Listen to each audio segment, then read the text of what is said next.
Bueno, Horacio, ¿cómo te va, amigo? Bienvenido. Muy bien, muchísimas gracias por la invitación. Si bien son temas a veces un poco complejos los que vamos a tratar hoy día, para mí siempre es un gusto y un honor poder participar de su espacio, de su canal, y más con usted que tanta luz ha traído en tantas tinieblas de conocimiento que tenemos hoy en este mundo moderno. Así que reitero el agradecimiento por la invitación. Gracias, gracias, Horacio, porque fue así. Te escribí hace 20 minutos, aceptaste y comenzamos. Porque bueno, me topé con una noticia que no es agradable, realmente no estamos orgullosos ni contentos de ser uno de los primeros que va a transmitir esto para el mundo de Hispanoamérica, pero se instaló una nueva moda, es una moda fetiche, digamos, no sé si se puede decir así, es un fetiche sexual que obviamente se instala en los países del primer mundo, ¿no? Que son, de alguna manera, Horacio, los centinelas de la civilización, que nosotros debemos imitar, ¿o no?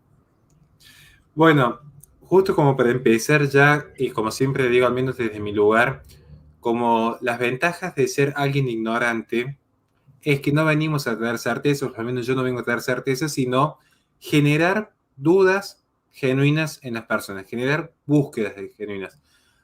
Quiero hacer una aclaración. A veces cuando nosotros hacemos esta crítica hacia esta suerte de países centralizados que de repente derraman en las periferias sus modas culturales y a veces incluso sus modelos económicos, se nos asocia rápidamente a ustedes son la izquierda, el comunismo, el socialismo, el tercermundismo.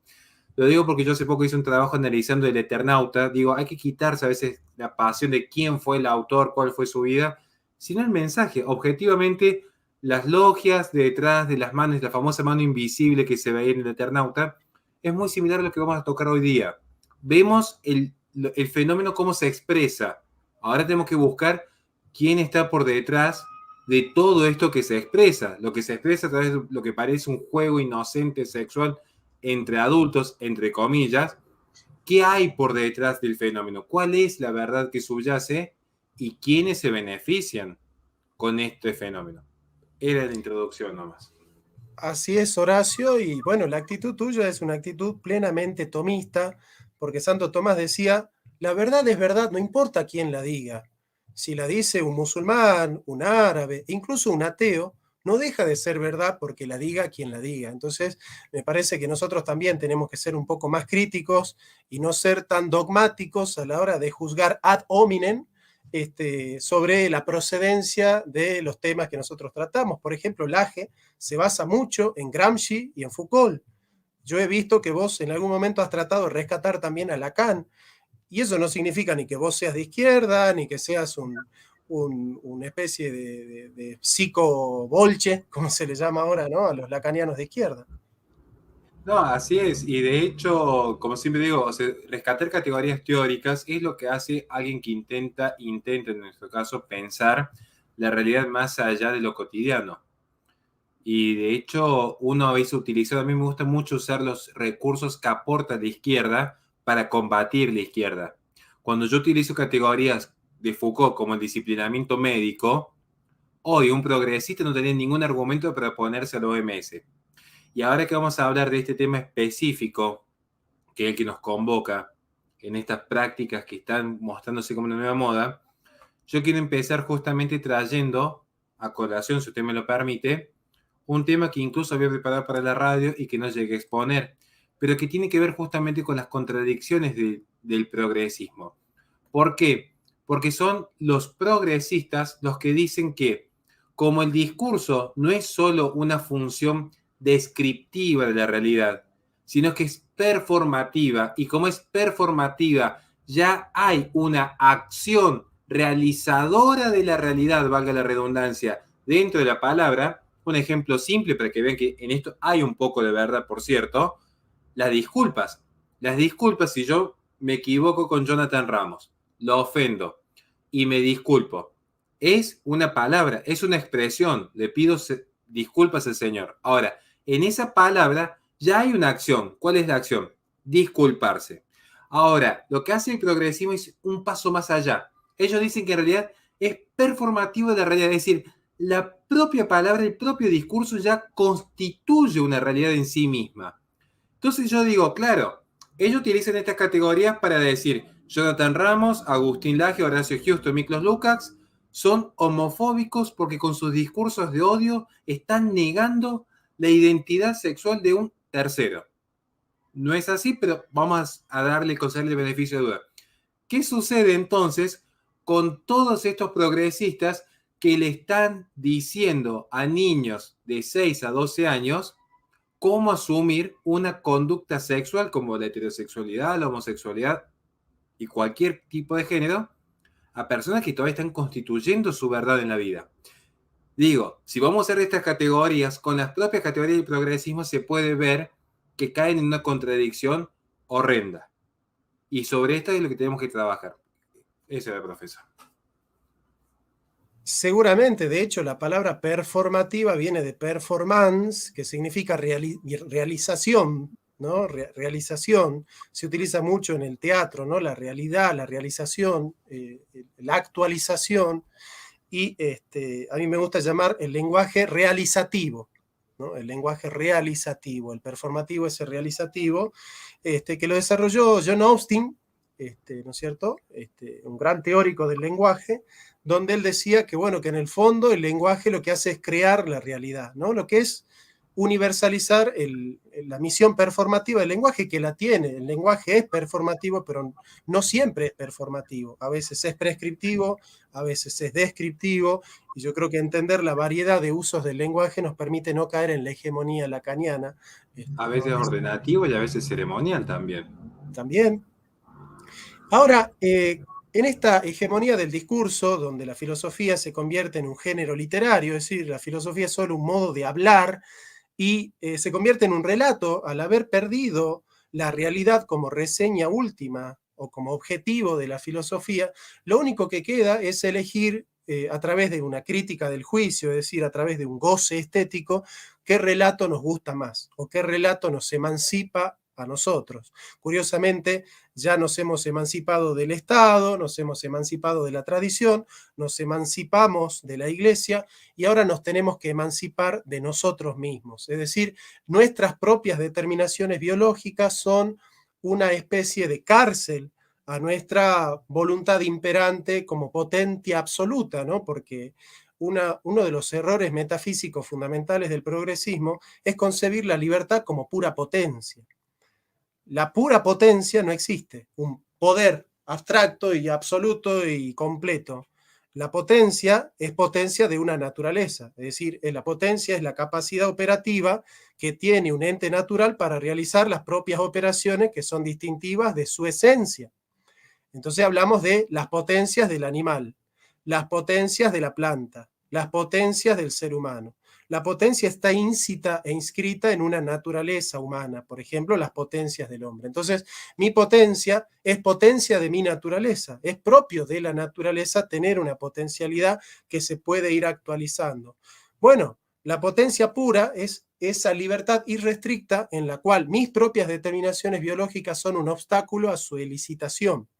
Es en ese sentido que, por ejemplo, me ha tocado hablar con feministas y decirle, ¿por qué yo tengo 34? Y me dice, y bueno, porque su edad biológica marca que usted tiene 34. ¿Y por qué yo soy un varón? Ah, no, porque usted se autopercibe varón. Pero si mi biología, que tiene datos genéticos para todo, porque una de las características de los genes es que tienen información de todo, absolutamente de todo lo que pasa en el ser humano, está guardado en el ácido desoxirribonucleico. Entonces le digo, si mi ADN no dictamina mi sexo, pero sí determina mi edad, no hay una selección arbitraria porque yo no puedo ser libre de autopercibirme como una niña de 6 años, por ejemplo, o de autopercibirme de otra especie. Digamos, ¿por qué yo no podría aceptar que me asignaron la especie humana al nacer? Arbitrariamente, caprichosamente. Por eso el PSOE presentó una ley en España donde el médico ya no tenga que decir felicidades, nació un varón. No sé si te acordás de una famosa canción de Vicentico que dice, cuando el doctor dijo, señor, lo felicito, es un varón.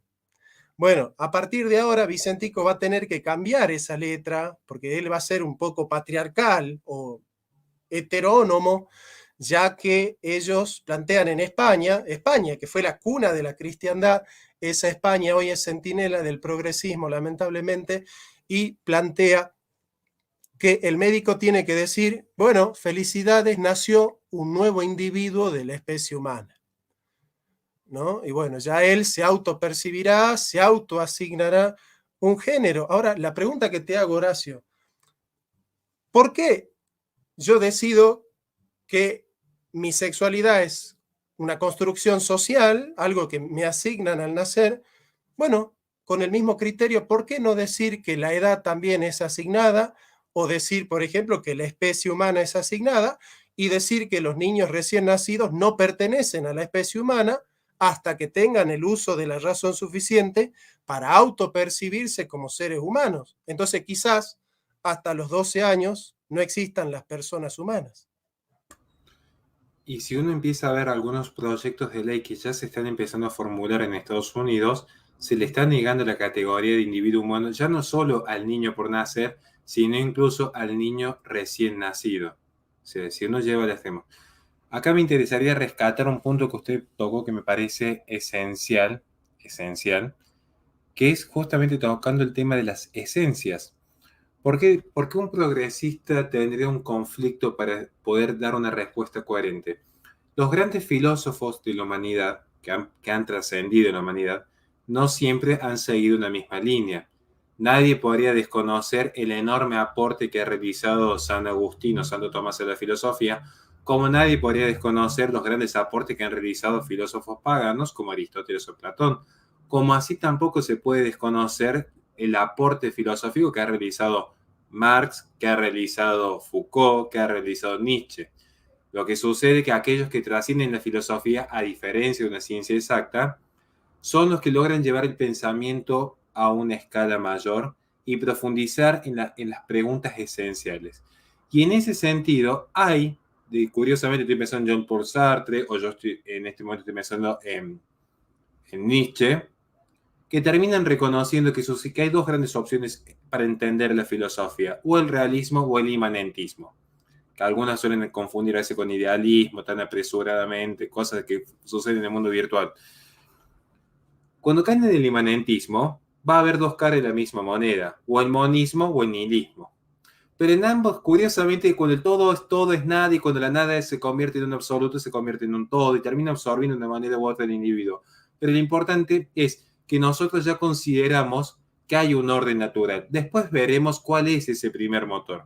Después le adjudicaremos a esa deidad la forma o al menos el conocimiento que tenemos de ella. Puede ser por una verdad revelada, puede ser por el mero uso de la razón. Después veremos cómo conocemos esa verdad trascendente, esa verdad que mantiene una relación de presencia y distancia con la persona. Esa verdad infinita, precursora de lo finito. Y esto es lo que va a hacer al orden natural. Que luego, si hay un orden natural, naturalmente puede existir un desorden. No estamos desconociendo el ser. Lo que estamos diciendo es que obviamente que hay un deber ser que subyace. El imanentista, que es coherente, porque hay de todo. El que es realmente coherente, si toma que no existe nada tal como un orden natural, así como puede tomar que la moral, la ética, la propia verdad, el lenguaje, la sociedad, todas las estructuras son meras construcciones del arbitrio humano. ¿Qué le impediría, así como puede reasignar una categoría sexual, reasignar la edad? Sería hasta coherente si así lo plantease. No estoy diciendo que sea nuestra posición en cuanto a que esté bien. Digo, a mí me toca dar clases de lógica para IEX. Sería lógico. Sería un razonamiento válido. Después veremos si es correcto o no en cuanto se ajuste a la verdad. Pero sería válido. ¿En qué sentido? Que hay coherencia. Si todo es una construcción social, no solamente, ahora la estamos viendo con las etnias, no solamente con el sexo. Las etnias también se están tomándose como una autopercepción. Y pronto van a ser las edades. Y esto es más peligroso todavía, porque de última, la vida íntima entre dos mayores mientras no trascienda el plano público, quedará allí en el fuero íntimo. ¿Qué va a suceder cuando se empiecen a involucrar menores, vaticinando lo que ya se había escrito y teorizado en los años 60? Y acá sí realmente que hay un riesgo grande, no solamente para la civilización occidental, sino para el propio género humano, que ya no va a tener qué más corromper, sino lo más inocente y sacro que tiene, que es la inocencia de un niño. Mira, varias cosas me surgieron a partir de lo que dijiste. Antes que nada, gracias Víctor Carrillo por el super chat. Saludos desde México, Guadalajara. Un fuerte abrazo a los mexicanos que nos están viendo. Mira,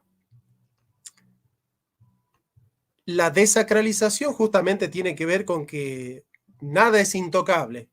O sea, el proceso de racionalización de la vida que desarrolla Max Weber como propio de la modernidad implica la desacralización de la vida. Y la desacralización de la vida es cuando nosotros decimos que algo es sagrado, es cuando algo es intocable. ¿Viste? Cuando vos decís, mi familia es sagrada, mis hijos son sagrados, mi mujer es sagrada, mi madre es sagrada, ¿qué significa? No se toca. Vos podés tocar cualquier cosa, pero con eso no te metas.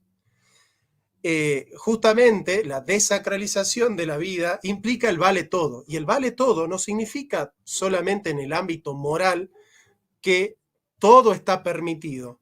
Implica también que todo tiene precio, que todo tiene un valor económico, que todo está ofrecido a la dinámica monstruosa de la oferta y la demanda.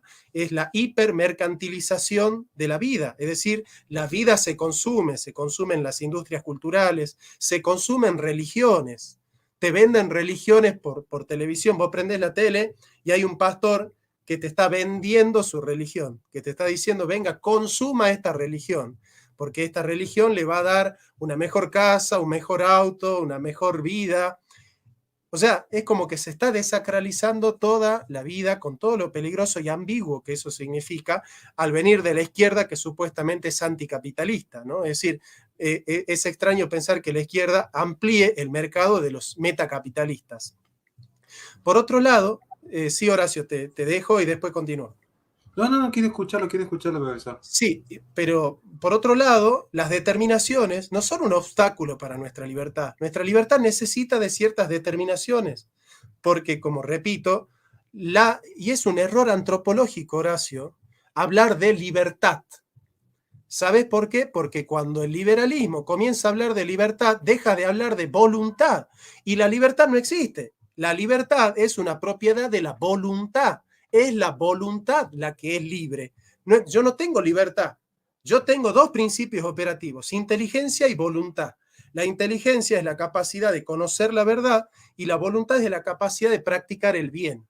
Ahora, mi voluntad, cuando practica el bien, es libre para practicar el bien.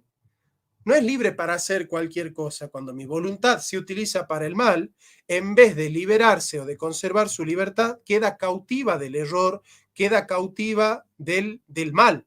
Teológicamente, el que peca es esclavo del pecado. El pecado no te libera, el pecado te cautiva, el pecado te esclaviza. ¿Qué quiero decir con esto, Horacio? Que nosotros, los filósofos de este lado de la grieta, tenemos que comenzar a hablar de la voluntad. De la voluntad. Es la voluntad la que es libre. Ahora, la voluntad, cuando se mueve en su naturaleza, se mueve hacia un bien. La voluntad está hecha para moverse hacia el bien. Esto es muy importante porque hay que entender entonces que la voluntad se mueve libremente dentro de las determinaciones naturales de la esencia humana. Las determinaciones muy lejos de coartar nuestra libertad son las que la posibilitan. Las determinaciones nacionales, que son fruto de la identidad nacional, son aquellas que posibilitan el ser nacional. No lo impiden. Yo no soy menos libre porque soy un ser argentino, porque tengo una identidad argentina, porque tengo una tradición argentina, porque tengo una cultura criolla. Yo no soy menos libre porque tengo una determinación sexual, no soy menos libre porque tengo una determinación genética, no soy menos libre porque tengo una determinación religiosa. Yo no soy menos libre por ser cristiano, yo no soy menos libre por ser criollo, por ser varón, por ser blanco, por ser americano, por ser capitalista. Las determinaciones no nos prohíben la libertad, sino que la promueven, porque la libertad que es el ámbito en el cual la voluntad se mueve dentro de las determinaciones propias de una identidad. Sin identidad no hay libertad, porque la libertad absoluta como una potencia indeterminada o como una indeterminación absoluta no tiene hacia dónde moverse. Y ese es el problema de esta libertad absoluta, que no tiene movimiento, porque no tiene hacia dónde moverse. Es la famosa paradoja de la libertad. Cuando todo es libertad, nada es libre. Y de hecho, el hombre moderno ya ni siquiera habla de soy libre, sino soy libertad. Y esto tiene a su vez una consecuencia. Bueno, aprovecho de hacer un pequeño espacio. Antes de eso, si lo quieren saludar al profesor Cristian Taborda, que se acaba de sumar. Sí, sí, Horacio, gracias por el espacio. Cristian, bienvenido, amigo, y bueno, gracias por estar con nosotros acá, con Horacio y conmigo. Horacio, Jonathan, ¿cómo están? Bueno, no, el gusto es mío, gracias por invitarme a conversar un rato y saludo a todos los que están del otro lado escuchando, viendo. La verdad que es enriquecedor siempre escucharlo a ustedes dos. Yo cada vez que escucho a ustedes dos, a mí me dan ganas de anotar y de tomar apuntes, ¿no? Porque realmente la riqueza conceptual y la claridad que tienen es impresionante. Horacio, estabas desarrollando algo, disculpa. No, sí. Justamente pensando en lo que usted iba desarrollando, se me vino rápidamente vinculado directamente al tema que nos convoca hoy, que es el tema de cómo paulatinamente se empieza a legitimar una práctica que no puedo decir porque soy respetuoso de su canal y no quiero que lo bloqueen, pero sabrán a qué nos referimos. Se me vino rápidamente la siguiente noción mientras usted hablaba. Lo primero que pensé fue Aristóteles. Aristóteles, de hecho, cuando desarrolla los caracteres del hombre, es decir, ni el monstruo ni el dios, sino el hombre moderado, el hombre virtuoso, intemperante, vicioso, posiciona como eje de este hombre el deseo, la intención y la acción. Es decir, para el desarrollo del bien, ya la libertad está podríamos decir, implícita, pero a su vez no es un plano esencial, podríamos llegar a decir. Porque la libertad no puede ser entendida, o al menos es la tesis que yo estoy elaborando en estos momentos, no puede ser entendida la libertad ni siquiera como una mera potencialidad. ¿Y por qué digo que no puede ser entendida ni siquiera como una mera potencialidad? Porque implicaría poner a la par un error fundamental que es la naturaleza tanto del bien como del mal. A veces se dice, el hombre es libre para pecar, es libre para hacer el bien. Yo hoy tendría un poco de cuidado. ¿Por qué lo digo? Al menos uno como creyente, un poco más ignorante en algunos temas, porque cuando el hombre obra el bien implica un ser. Y si hay un ser, esa naturaleza participa de un ser infinito creador.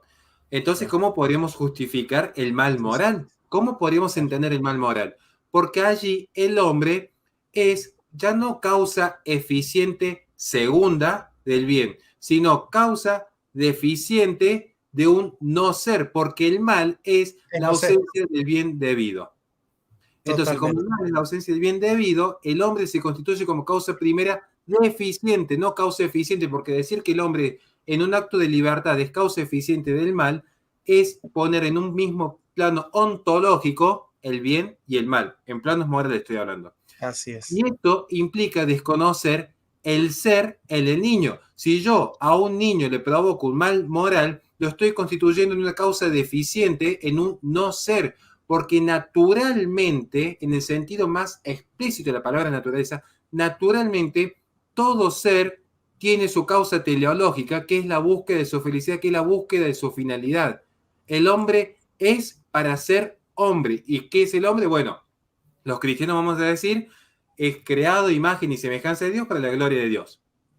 Vosotros podrán creer o no en Dios, pero al menos hay una consistencia lógica en nuestro planteamiento. Si a un niño que está desarrollándose se le inculca un mal, lo que se está haciendo es alterar en ab initio, desde su primer momento, alterar su esencia.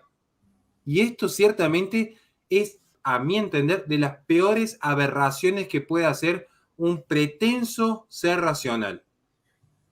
Bueno, vos sabés que, y ahí le doy a Cristian, si en realidad el género humano es una, digamos, heteroasignación del patriarcado o de los padres o lo que sea, no hay por qué hablar de los derechos naturales del niño por nacer y no hay por qué hablar de los derechos naturales del niño. Por ejemplo, los derechos consagrados a la vida, al bienestar, a la salud, al cuidado, a la protección, a la familia, ¿no? Entonces, de hecho, hay muchos que ya están hablando de la libertad para elegir a tus hermanos o a tus padres, ¿no? Pero siguiendo con esto, el bien, ciertamente que es acto y no potencia, porque es un trascendental. Y por otro lado, si la libertad es pura indeterminación, no es movimiento. Y justamente la libertad es libertad para moverse. O sea, yo tenía un amigo que me decía, mirá, me cuesta tomar decisiones porque quiero seguir siendo libre, entonces no quiero elegir. Mirá lo que me decía, no quiero elegir ninguna de las opciones para conservar mi libertad. Y yo le digo, hermano, pero si justamente la libertad está hecha para escoger, no para no escoger. Curiosamente, si vos no escogés, ¿qué es escoger? Decirle que sí a alguien y decirle que no a todas las otras, por ejemplo. Decirle que sí a un proyecto de vida y decirle que no a todos los otros proyectos de vida. Bueno, podés decir, yo soy cristiano y después soy musulmán y después soy ateo y después soy agnóstico y después soy esto y después soy lo otro. No podés vivir todas las vidas. No podés vivir a puertas abiertas, como dice Sartre. Vos tenés que elegir y la libertad está hecha para escoger dentro de una determinación. ¿Qué es una determinación? Escojo esto y dejo de lado todo lo otro. Por ejemplo, Horacio y Cristian decidieron estar acá y no viendo Netflix, por ejemplo, y no jugando a la Play o comiendo, qué sé yo, una pizza o una empanada. O sea, siempre que hay una elección, hay algo que dejamos atrás. El sí lleva implícito el no. Entonces, y para presentar la temática, porque si no nosotros nos vamos a pasar una hora filosofando sin hablar del tema, porque ya nos conozco un poco, que nos encanta filosofar, vamos a presentar este juego, que en realidad es un juego, es un fetiche, ¿sí? Que es el de el BDSM, que vendría a ser algo así como fetiches de dominación, digamos, ¿no? Aunque se tratan de fetiches y estamos tratando de temas de BDSM, estas actividades no se practican siempre en ambientes sexuales. Diría que la mayoría lo lleva como estilo de vida y juegos inofensivos. Siempre hay un lado oscuro en el tema. Entonces, ¿en qué consiste esto? En una persona mayor de edad que se autopercibe menor de edad y que en la intimidad, digamos, hace las veces de. Ahora, ¿cuál es lo curioso de esto? Que en esa autopercepción está dada la identidad. No es meramente un juego, una escenografía o una pantalla. ¿Por qué? Porque la autopercepción dentro del progresismo da carácter de identidad.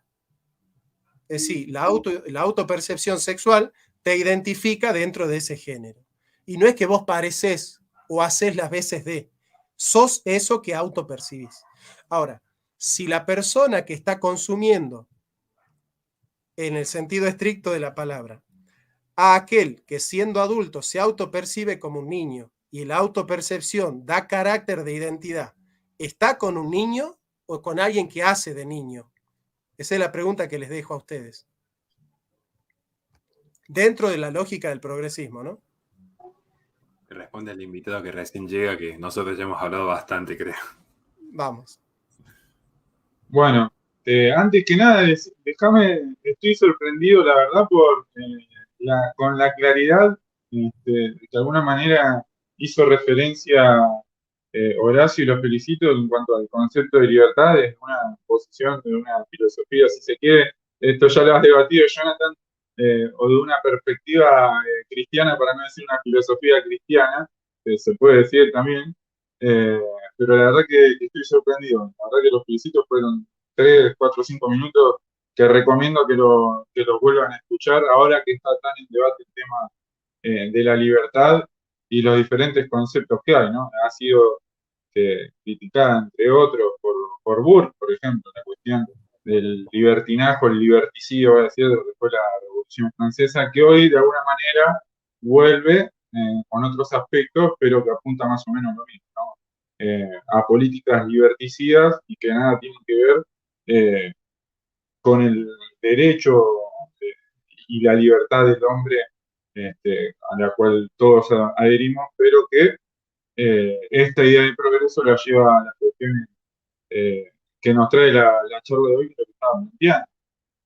Desde ya que tiene que ver con una concepción ideológica, ideologizante, o de un ideologismo, un exceso de ideologismo, como diría Gramsci, de sectores que, bueno, que como hemos hablado tantas veces, hacen a un lado toda la cuestión que tiene que ver con la clase obrera, el proletariado y demás, y se va a centrar en esto que es la tercera ola de la escuela de Frankfurt, que tiene que ver con la teoría del reconocimiento, ¿no?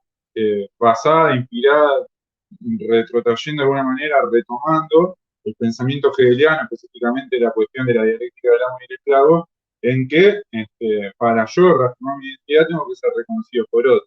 De ahí toda la cuestión de la lucha, que ellos van a llamar lucha social, en realidad los caprichos por los cuales pelean, por lo general caprichos burgueses, de la cuestión de la necesidad eh, y, digamos, las prácticas que incurren en una lógica totalitaria de forzar al otro que me reconozca como tal. En este caso, de que una persona mayor de edad se autoperciba como una persona menor de edad y se le permita tener acceso o relaciones sexuales con un niño que sí, naturalmente tiene una minoría de edad, y que va no solo contra la ley, en este caso, sino contra una cuestión, y no hay que dar mucha vuelta para presentar esto, es una cuestión de orden natural. Horacio, insisto, hizo recién una descripción fenomenal de los derechos del niño y lo que significa la dignidad humana, ¿no? Sobre todo en la protección de lo más débil, en este caso niños, pero así también en los ancianos. Y se incurre en estas lógicas, insisto, en este exceso de ideologismo, en esta perversión, en esta degeneración moral, en donde se llega de alguna manera a justificar prácticas aberrantes. Eh, en diversos partidos en Europa, por ejemplo, en Holanda, entre otros, han presentado proyectos de alguna manera que legalicen estas prácticas, eh, se ponen en agenda en otros países, ¿no? Se abre esta ventana de Overton donde lo que parece que no puede ser posible de alguna forma va calando hondo. Tenemos el caso de hace pocos días lo que sucedió en California, de alguna manera, que tiende a legalizar el infanticidio, ¿no? Bajo todo este neologismo que utilizan los sectores progresistas, de un palabrerío orwelliano o postmoderno, como quieran ponerle, eh, desde conceptos, desde idealismos, se pretende dar lugar a prácticas aberrantes, como es en este caso el infanticidio. Para los que no están al tanto, lo pueden chequear en diversos portales, entran a Google y lo buscan. Hay un proyecto de una legisladora demócrata que presentó eh, la posibilidad de legalizar la práctica del infanticidio, ¿no? Y de alguna manera van todas relacionadas.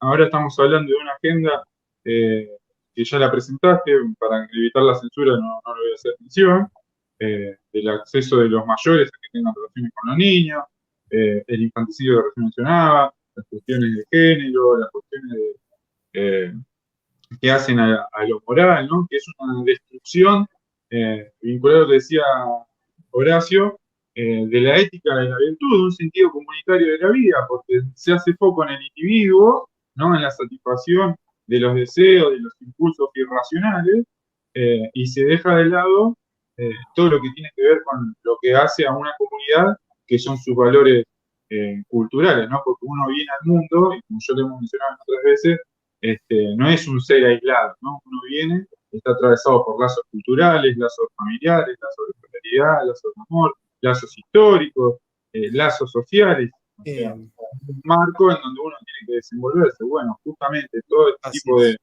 de teorías de género y demás va en detrimento de la comunidad y la dignidad del hombre, en este caso de los niños.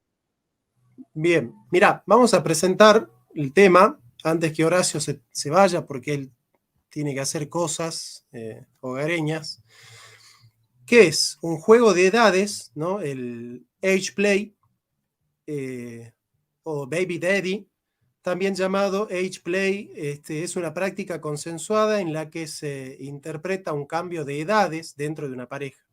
Este acto puede llevarse a cabo como un estilo de vida o como un encuentro, El objetivo del juego de edades puede ser el de interpretar a miembros de cualquier edad, desde, ya leen ahí, hasta eso que están leyendo acá, y ancianos. Por lo general, esto implica a alguien que finge ser más joven de lo que realmente es, pero más raramente puede implicar asumir un papel de mayor edad, ¿no? Es jugar con la edad, básicamente, ¿no? Los roles pueden variar según la pareja desee, siendo el hombre o la mujer el o la dominante, y con la variación de edad que la parte, eso requiera. En el argot del BDSM, cuando un juego de edades implica a una parte interpretando el papel de una persona alta en años y a la otra interpretando el papel de una persona femenina baja en años, se le denomina daddy, dom. O sea, bueno, dom viene de... ya les voy a mostrar, porque por ahí estaba la palabra. Bueno, tiene que ver con esto, ¿no? Con esta palabra que está acá. ¿No? Bien. Bueno, nada, no vamos a seguir leyendo, ya más o menos nos damos cuenta de qué va la cosa. Horacio, hacenos una reflexión antes de despedirte sobre esto. ¿Hacia dónde termina esto? Y lo que quería hablar con vos es, le tienen que pedir perdón a Laje, las Malenas Pichot, por ejemplo, cuando le decían que tenía una imaginación a prueba de balas, cuando asociaba el lobby LGTB y el feminismo con la que termina con Ilia, ¿no? Bueno, hay tanto para desarrollar que sería en materia de un seminario, diría yo, porque son temas de no acabar. De hecho, si empezamos a buscar las noticias, ya hay un mundo, particularmente yo, y lo estoy trabajando en mi segundo libro, hay 3 grandes revoluciones que cambian por completo lo que podríamos definir la esencia de un occidente como a veces imaginamos que hemos vivido y en realidad ya había una decadencia histórica. Lo que fue la Revolución Francesa es fácilmente perceptible como la gran revolución política, pero no se puede desconocer la influencia de una revolución filosófica, que es en Alemania, y una revolución materialista, que fue en Inglaterra, la famosa Revolución Industrial. Porque todas estas revoluciones lo que han hecho, en última instancia, es terminar despegando el espíritu, el ethos, la ética de el ser humano. Y el ser humano se convierte en un objeto. Y un objeto es, por definición, Aristóteles, ser natural, de natura, de nacimiento, ser fabricado, impulsado, movido, ya no por su propia ánima, sino por una fuerza externa. El ser humano se vuelve un objeto maleable. Tenemos que luego ver quiénes son los que realmente le están dando forma a la sociedad que hoy vivimos. Es una discusión ya geopolítica, insisto, en materia de seminario. Ahora, volviendo al tema principal, ¿qué se está observando aquí? Como usted bien planteó. En primer lugar, lo primero que se viene a la mente es la contradicción del discurso, porque las mismas feministas que se quejaban de que una mujer adulta de manera libre, espontánea y voluntaria, habría que revisar el concepto de libertad, insisto, esto es parte del discurso rápido de YouTube. Esas mujeres que en principio libre elegían ser azafatas o trabajar de promotoras, había que excluirlas del espacio público porque estaban siendo promotoras de la objetualización sexual del núcleo femenino. Ahora, de estas prácticas no les he visto quejarse. Diciendo, acá no están sexualizando a la mujer, están sexualizando niños. ¿Y aquí qué sucede? Volvemos nuevamente, el discurso performativo, si lo aplicamos con lógica, también habría un discurso performativo en esta extensión del deseo. Porque ¿qué sucede? ¿Por qué se dice que todo hombre es potencialmente abusador? Porque se hace una proyección del deseo natural del hombre. Y esto es lo que justifica decir que potencialmente cada ser humano varón es un abusador. ¿Qué tendríamos que hacer con esta gente que explícitamente, y es un riesgo, explícitamente muestran su deseo? ¿Por qué lo digo que es un riesgo? Porque, siendo sinceros, siempre existió en la historia de la humanidad gente que ha tenido una tendencia de atracción hacia los menores. No estoy diciendo que esté bien, digo, ha existido, como ha existido gente que ha asesinado, gente que ha abusado, gente que ha robado. Sería un iluso creer que han existido siempre santos, también han existido pecadores. Ahora, la gran diferencia es que antes uno diría, bueno, existe, pero el que lo comete el hecho lo intenta ocultar, no lo exhibe con orgullo, lo intenta tapar, porque sabe que está mal. Comete el mal, pero sabe que es un mal. Aquí lo que se está haciendo es romantizar el mal, pero ¿por qué se romantiza el mal? Y con esto cierro, profesor, si me lo permite. Porque en última instancia, aunque yo sé que esto quizás parezca un poco aburrido para la audiencia, pero yo les pido que entiendan que nosotros queremos ir un paso más allá para darle las herramientas para entender la realidad sin la necesidad de que ningún youtuber le vaya a decir luego a un influencer cómo pensar, sino que ustedes puedan pensar por sí mismos. Si yo me posiciono en la vida desde una visión realista, voy a tener naturalmente una concepción de un Dios trascendente. Que insisto, puede ser o no el Dios de los cristianos. Estamos hablando de filosofía.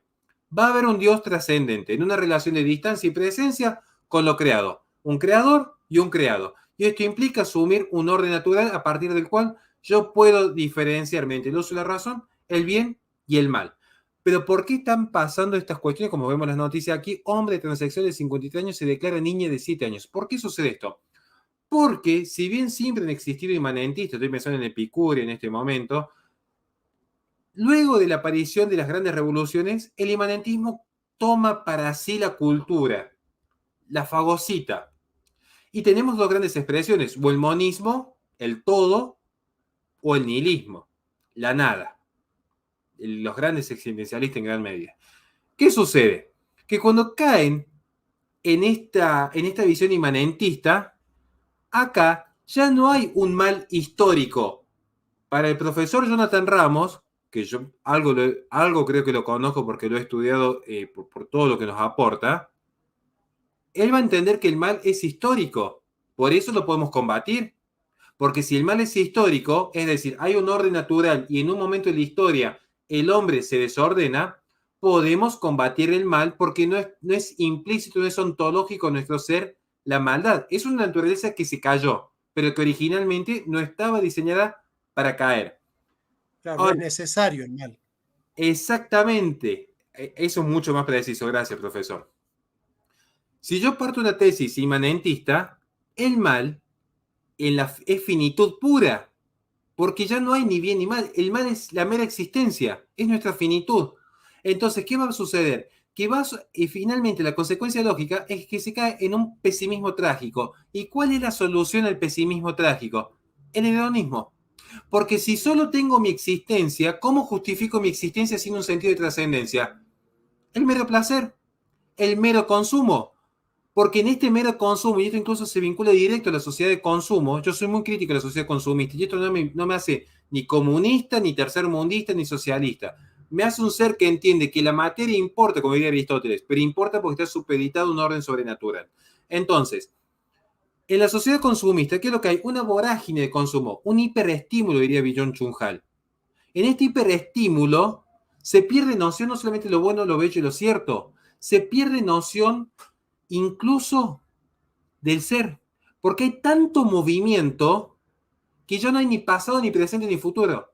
Es un constante es un instante de manera constante. Es la forma en la que el hombre intenta emular a Dios. Es la forma en la que el hombre quiere ser inmortal. Desconoce el pasado, sale a derribar estatuas, quema iglesias y desconoce el futuro. Aborta a los niños, se saca de encima a los ancianos. Porque ya no hay tiempo. Porque el tiempo, ¿qué va a decir Platón? Platón va a decir, el tiempo es la sombra de la eternidad. Entonces, cuando hablamos de pasado, presente, futuro, ¿qué implica? Asumir que hay un paso constante del acto a la potencia, que la potencia se vuelve acto. Implica asumir movimiento. Ahora, cuando hay un hiperestímulo en el movimiento, en realidad, cuando todo es movimiento, nada es movimiento. Y caemos en esta lógica. Ya no hay noción ni siquiera de tiempo. No digo de lugar con la conectividad de Internet. Esto ya se demostró en los 90. Ni siquiera hay tiempo. Ahora, el adulto está infantilizado y el infante está convertido en adulto. Tenemos gente de 40 años viviendo con los padres, jugando a la Play, que quieren trabajos de medio tiempo, y tenemos niños hipersexualizados a los 12 años. Y si no, vayan a ver lo que es Disney. Y con esto cierro. ¿Por qué es importante entender la filosofía? Porque entendiendo estos conceptos filosóficos nos vamos a dar cuenta que esto no se trata ni del Estado ni del mercado, porque hay pareciera que si el Estado lo hace, está mal, si lo hace el mercado, está bien. No, lo que está mal o está bien, está mal o está bien, venga de quien venga. A mí me tiene sin cuidado si lo hace un capital privado o si lo hace un funcionario público. Lo que me interesa, y la manera más criolla, perdón por la improlijidad, con los chicos no se metan. Cuestión básica, código de barrio, ni siquiera estoy hablando acá en términos filosóficos. Son cuestiones elementales que lo puede entender cualquier ser humano esto. Con los niños no. ¿Pero por qué? Porque está mal. Nosotros podemos justificar qué es lo bueno, qué es lo malo. Pero incluso una persona con la más mínima formación, pero con un sentido común, en el sentido filosófico, el sentido común filosóficamente hablando, entiende, porque tiene inscrito la ley natural en su corazón, que está mal vincular la vida sexual con los menores y se está legitimando. Paulatinamente se está legitimando. Hay una sociedad que no tiene noción de lo bueno o lo malo, porque ni siquiera tiene un sentido de trascendencia, no tiene cómo justificar qué está bien o qué está mal. Perdón por la extensión, profesor. Horacio, acabas de desarrollar magistralmente cosas que no puede hacer un alumno de 5º año de filosofía, la metafísica de la presencia. La metafísica de la presencia es el eterno presente, y Heidegger lo consagra en Ser y Tiempo, parágrafo 32, cuando dice usía estim parusía, es decir, el ser es pura presencia. ¿Y qué es el ser como pura presencia? Que pierde de vista el telos de la naturaleza, que es un movimiento de energía. ¿Qué es la energía? La actualización de una potencia natural. Ahora, ¿qué es la kínesis? El puro movimiento. Por ejemplo, acaba de salir un libro de Peter Sloterdijk que se llama Haz de cambiar tu vida. Ahora, de pronto parece un libro muy llamativo, hasta parece un libro de autoayuda, pero cuando vos te pones a pensar decís, pero ¿por qué yo tengo que cambiar mi vida? Digamos, ¿por qué yo tengo que vivir bajo el mandato de que tengo que cambiar? De que es un mandato que yo cambie, que tengo que cambiar de mujer, tengo que cambiar de familia, tengo que cambiar de sexo. Fíjate vos que el que vive en la sexualidad consignada es un cisgénero, es decir, está bajo la heteronormatividad vigente, si está preso del sistema hegemónico, ¿no? Es un hegemónico, te dicen, ¿no? Sos un hegemónico. Y ese mandato del cambio por el cambio mismo, de ese cambio que no tiene ninguna actualización natural con la cual pueda moverse, hacia dónde moverse el telos de la naturaleza, es un cambio autodestructivo porque no tiene sentido. El cambio, cuando no tiene sentido, se autodestruye a sí mismo. Y yo creo que la metafísica de la presencia es justamente eso. Fíjense cómo Heidegger define al tiempo. Es un advenir presentante que va siendo sido. Pero ¿dónde se disuelve? En el puro presente. Yo siempre lo enseño así, mira. El presente es pura fugacidad, visto sin telos. Sin acto puro, el presente es como Cronos. ¿Qué es Cronos? Es el que se come a sus hijos. ¿Ves? Cronos es el que devora a sus hijos. Es decir, es pura fugacidad. Por ejemplo, yo te digo, mira, ahora voy a hacer un aplauso. ¿Dónde está el aplauso? ¿Dónde está el aplauso? Se fue, se esfumó. El presente se va esfumando, se va consumiendo a sí mismo. Entonces, la única manera de rescatar el tiempo es dentro del horizonte del ser. Y dentro del horizonte en el ser, no se lo rescata a través de la fenomenología, sino a través de la metafísica, porque el presente es participación del ser, y es en el horizonte del ser que tiene sentido el tiempo. Ahora, estamos muy lejos del liberalismo, ¿no? Esto es tomismo puro, estamos muy lejos del liberalismo. Antes que darte lo último para que te despidas, Horacio, no sé si querés continuar o te tenés que ir, le damos un cordial saludo a el gibelino, Lucas Carena, que nos está acompañando acá en los comentarios, y bueno, supimos que tuvo un accidente en la moto, se está recuperando, así que te deseamos toda la suerte del mundo, Lucas, en tu recuperación, y un fuerte abrazo para vos. Bueno, Bueno, yo Horacio. tengo que, como tengo que partir, pido mil disculpas, no puedo quedarme escuchándolo también a Cristian, yo estoy profesor, bueno, deberes del hogar, pero sí me gustaría poder invitarlo a usted, profesor, a nuestro compañero, también a Lucas Carena, a mi canal, poder exponer algunos temas de geopolítica, de filosofía, que siempre me encanta. Y sobre todo me despido diciéndole a la gente que yo sé que a veces se presentan los temas y parecen tan complejos, tan complicados, el profesor lo explica muy bien en términos muy simples, pero es importante el conocimiento en filosofía. Se nos ha inducido a creer que lo único que importa es qué producimos en el mercado. Y me retiro con esto, que se vincula un poquito con el tema, pero un poquito no. Siempre cuento la misma anécdota. Hoy la vuelvo a contar porque simplemente tengo ganas de contarla. Un día nos invitan a Agustín Laje, a mí estaba con mi equipo de trabajo, a un asado importante, de gente importante. Y obviamente, como yo era el más insignificante de todos, me habían sentado en la punta de la mesa, estaba yo allá al fondo, fondo, fondo, fondo, y se tenían que presentar uno por uno. Entonces dice el que nos había invitado, bueno, preséntese cada uno quién es. Esta es la pregunta, ¿quién es cada uno? Y empieza uno. Bueno, yo soy doctor en Derecho con magíster en Italia, que estoy trabajando en tal estudio jurídico, empieza otro. Médico especializado en tanto, en tanto. Un currículum, cada uno así impecable. Cuando me toca a mí, me dice, ¿y vos? Bueno, ¿quién sos? Yo digo, no sé quién soy. Hasta el día de hoy lo estoy descubriendo quién soy, pues estoy en un proceso constante de descubrimiento de la verdad. Puedo aseverar dos grandes cosas. Soy creyente de Dios, aunque me cueste la práctica, y soy papá de la niña más linda del mundo. Ahí hay un ser en el cual yo estoy seguro, en el cual me posiciono ante el mundo. Ahora, lo que yo hago para ganarme la vida dentro de las reglas del mercado no me definen quién soy. Algunos se ganan la vida siendo abogados, otros siendo docentes, y está muy bien, es legítimo. Ahora, si las relaciones materiales de consumo son los que definen tu ser, y así queremos enfrentarnos a la izquierda. No hay que olvidarse que la izquierda, que es primero que izquierda, derecha, arriba, abajo, adelante, atrás, son lugares en filosofía de Aristóteles, física, sí, básico, ¿no? Ahora, si nos queremos enfrentar a un pensamiento jacobino, racionalista, que ha devenido en el materialismo histórico, posicionándonos nosotros desde un materialismo, me parece arriesgado. Y los resultados son que hoy lo que nosotros llamamos progresismo no tiene nada que ver con el socialismo ortodoxo.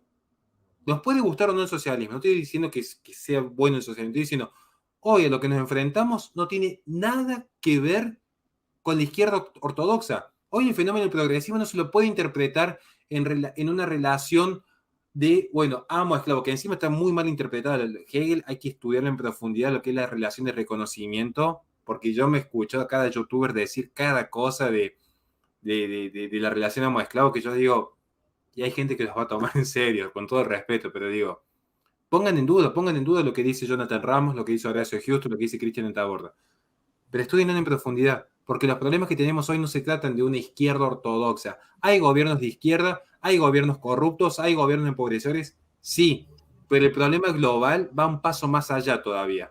Hoy les puedo asegurar, y con esto cierro, si vamos a hablar de lo que es, para que lo puedan ver de una forma concreta, lo que es la legitimación de la pedofilia, de la práctica esta, les puedo asegurar, y yo como padre de dos hijas, ni siquiera estoy hablando ni como docente ni como padre, es mucho más grave lo que hace Netflix o Disney, que son metas capitales privados, que una docente de la UBA.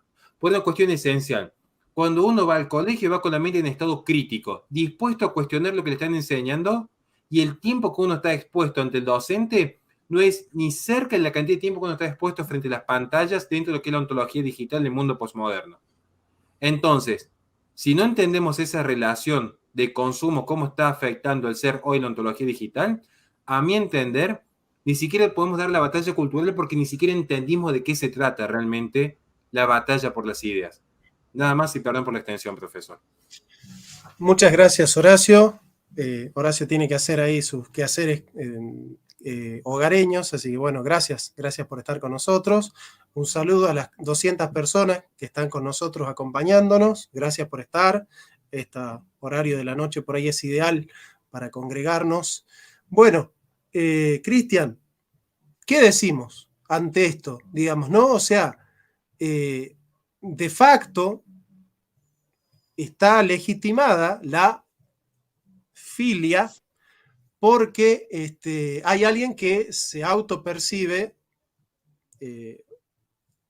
bueno, una persona corta en años, y a partir de ahí, bueno, su identidad es esa, y la persona que está con esa persona está con la autopercepción de esa persona, ¿no? Porque nadie podría decir, dentro de la lógica de género, que el que se autopercibe mujer es un varón.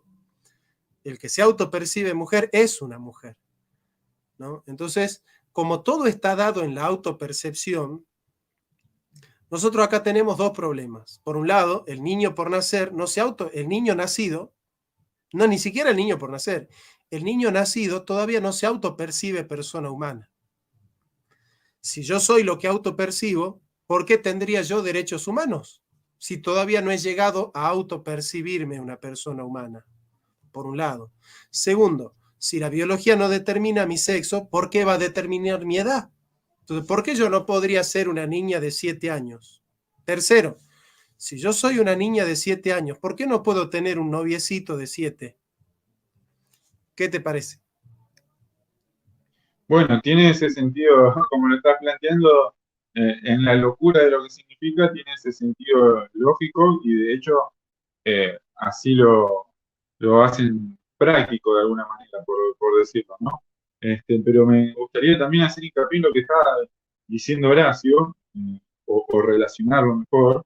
eh, Esto de que, a ver, para que haya cierto consentimiento eh, de la sociedad, para que de alguna forma se plantee esto como a modo de discusión, ¿no es cierto? Que no se plantee como algo que está mal, vinculado a lo que estábamos hablando antes, es porque de alguna manera existe una fabricación del consentimiento, diría Walter Lippmann, ¿no? O un consenso prefabricado, como diría Chomsky, en donde se va generando una corriente de opinión en donde hace que esto no parezca como algo marginal o como que fuera la excepción, ¿no es cierto? Y tiene mucho que ver, insisto, lo que estaba planteando recién Horacio, cuando desde distintas plataformas digitales, desde medios de comunicación, de construcciones teóricas que se presentan como científicas, ¿no?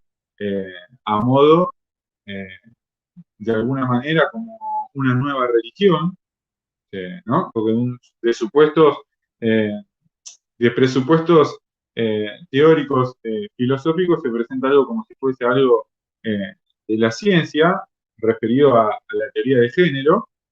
Este, bueno, se llega a esas argumentaciones.